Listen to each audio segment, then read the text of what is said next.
मंच पर उपस्थित सभी महानुभाव, यहां पर उपस्थित सभी देशाभिमानी और देशभक्त बहनों और भाइयों, आप सभी को मकर संक्रमण की मैं बहुत बहुत शुभकामनाएं देता हूं और साथ साथ शौर्य दिवस की भी बहुत बहुत कामनाएं देता हूं। हम सभी जानते हैं 264 वर्ष इस युद्ध को पूरे हुए। 1761 में यह युद्ध लड़ा गया था, जहां हिंदवी स्वराज की हमारी सेना, मराठाओं की सेना अहमद शाह अब्दाली के सेना के खिलाफ इसी पानीपत के मैदान में लड़ रही थी। दोस्तों, इस देश का इतिहास अगर किसी ने बदला तो छत्रपति शिवाजी महाराज ने इस देश का इतिहास बदला। जिस समय समूचा देश एक ऐसी अवस्था में था कि शायद हम में से कोई हिंदू कहलाने के लायक नहीं रहता,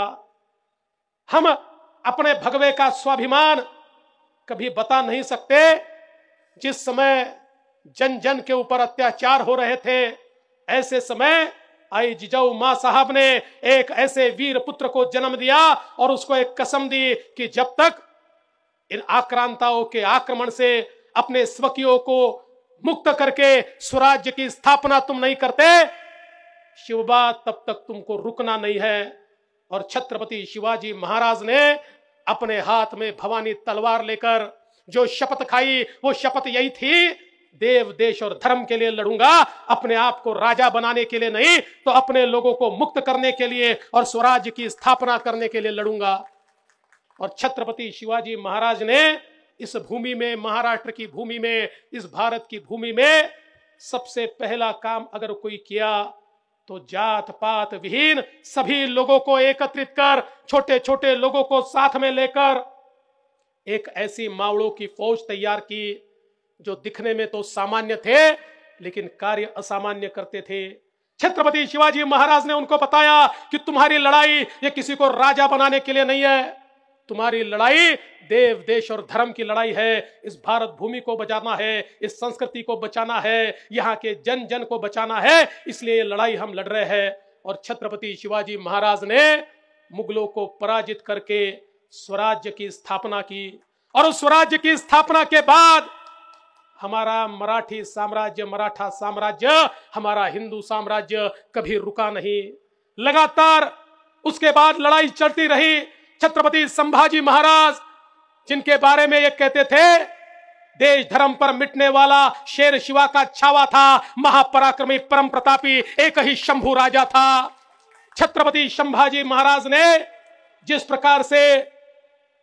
लड़ते लड़ते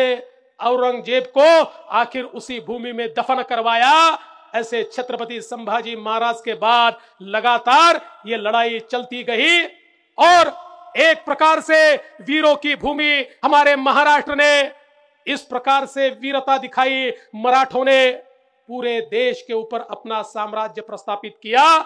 जो देश ऐसा लगता था कि शायद इसमें न संस्कार बचेंगे, न संस्कृति बचेगी, न हिंदुत्व बचेगा, जिस देश के अंदर सारे मंदिरों को तोड़ा गया, हमारी आस्था स्थलों को तोड़ा गया, हमारे पूजा स्थलों को तोड़ा गया, हमारे प्रेरणा स्थलों को समाप्त किया गया, इस प्रकार के इस देश में